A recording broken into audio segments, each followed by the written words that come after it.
So today I want to talk about the Corey Lewandowski story. This has been on the news all week. It's been dominating the headlines. Everybody's jumping on the bandwagon. The news media can't get enough of this story. They're pushing this forth as a narrative of Trump bullies hurting a female reporter. Nothing could be further from the truth. If you have an ounce of intelligence and you've watched the video, you can clearly see they brushed against each other. There was no assault that took place there. There was no clear intent by Corey to hurt her. And it does clearly look to me like she's trying to get everything she can out of this situation. This will never hold up in court. There's no way a jury will look at that and convict Corey of any type of malicious activity against her. But what's really pissing me off is the media portrayal of this, but also the fact that Cruz and Kasich jumped right on the bandwagon and they're attacking Trump and they're attacking Corey, and they're using this as proof that his campaign is out of control, when that situation was so benign and so tame and such a non-issue that they're going to jump in on this. It just pisses me off even more. Makes me feel like there's no way under the sun I would ever vote for Cruz or Kasich. I just can't vote for these guys. There's no way. I can't imagine under any circumstances that I could support them. It's just crazy. The whole thing with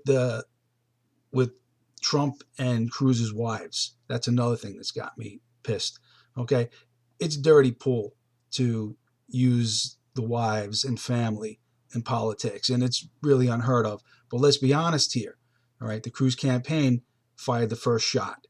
They put out a racy photo of Trump's wife that was taken in a GQ shoot a few years back before he was married to her. They must have known that it was going to piss Trump off and that there would be some sort of payback for that. He's not the kind of guy you could do that to and think he's not going to reply. And really all he did that is verifiable is that he retweeted a picture of Heidi compared to Melania, which I don't think is even that bad.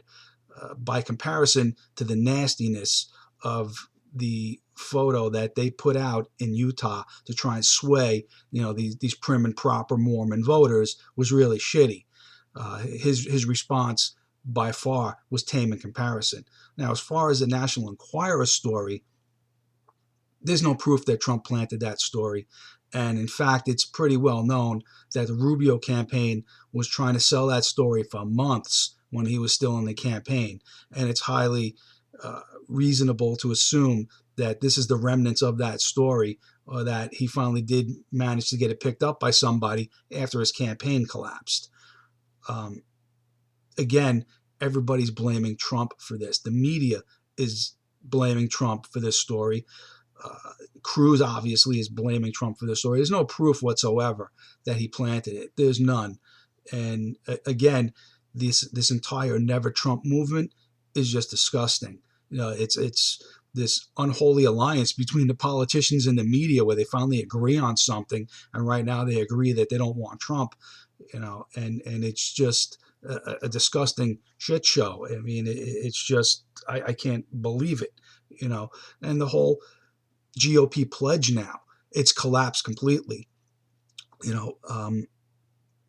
Going back a month or two ago, Rubio said that he wasn't going to support Trump if he was the nominee. And now Cruz is saying he's not going to support Trump if he's the nominee. Kasich is saying he's not going to support Trump if he's the nominee. The GOP obviously is doing everything they can to try and sabotage his efforts because they don't want to support him. And they've made some noise in the past about supporting a third-party candidate if Trump wins. So now, finally, the last in line, like being the last guy at the banquet stuck with the check after everybody gets up and walks away, Trump is finally forced to say that he's not going to support any candidate other than himself. And of course, it all blows up. Now everybody's saying, well, you signed an agreement, Mr. Trump. Well, excuse me, didn't Cruz sign that agreement? Didn't Kasich sign that agreement? Didn't Rubio sign that agreement? Didn't the RNC sign that agreement? Why is it that it all jumps in Trump's lap? And he's the one now who's responsible for torpedoing this agreement that really isn't worth the paper it's printed on anymore. Honestly, he really may be facing no other option and no other choice than to go third party. It doesn't seem like there's anything else that he could do here. You know, I don't see any other way. It doesn't seem to me like the RNC wants to support him. They just don't, and they're probably not going to. They're going to change the rules in the middle of the game to try and find a way to stop him. And if he does come in with the delegates, they're going to do something at the convention to try and screw him up. There's just, I don't see any other possibility here. You know, the next thing is this supposedly 15-year-old girl who was groped and pepper sprayed at a Trump rally. That's the headlines that I'm seeing in every news article. 15-year-old groped and pepper sprayed by a Trump supporter at a Trump rally. And what it should have read was unruly anti-Trump protester punches an elderly man and gets an instant dose of instant karma, because that's what happened.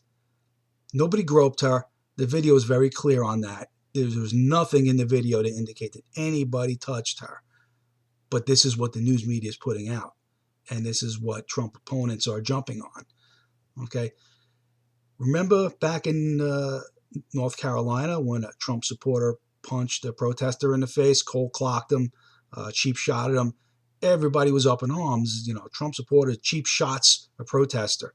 Well, this girl punched an elderly man in the face when he was turned in another direction. Not one news report accused her of cheap shotting this man. And the fact that he was much older than she is, maybe couldn't tolerate being punched in the face like that.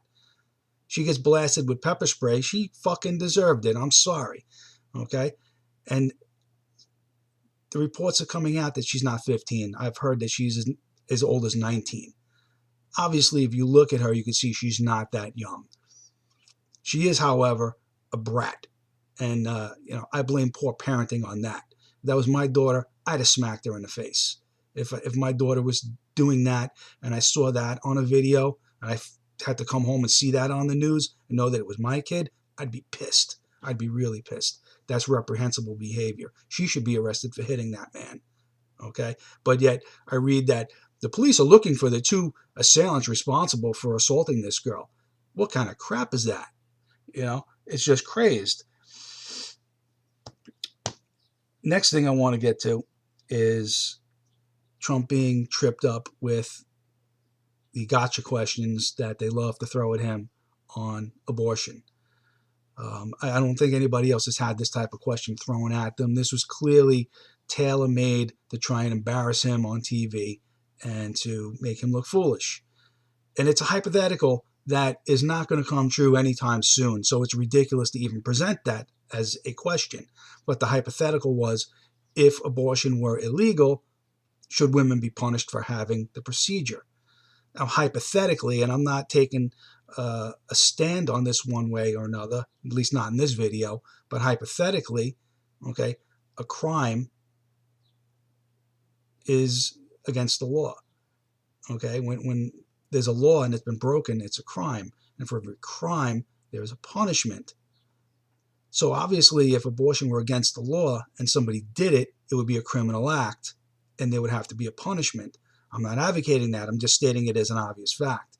So when he said that, the first response that came out of his mouth was, well, obviously, somebody would have to be punished. And then he had to go back and backtrack and revise his statement because of the shitstorm that came out afterwards.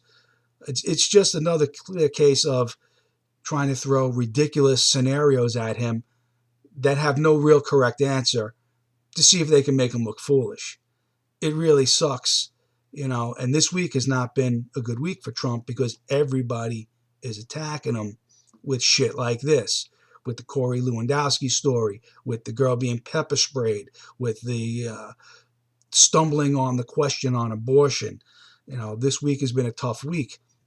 And with Wisconsin coming up, it's a crucial state. He's still ahead even if he loses Wisconsin, but it's going to cause momentum to go the wrong way if he loses. I would really implore anybody in Wisconsin, don't support Ted Cruz. This guy's a sleazebag. He doesn't have my vote. I'd never vote for him. I don't care if he gets the nomination.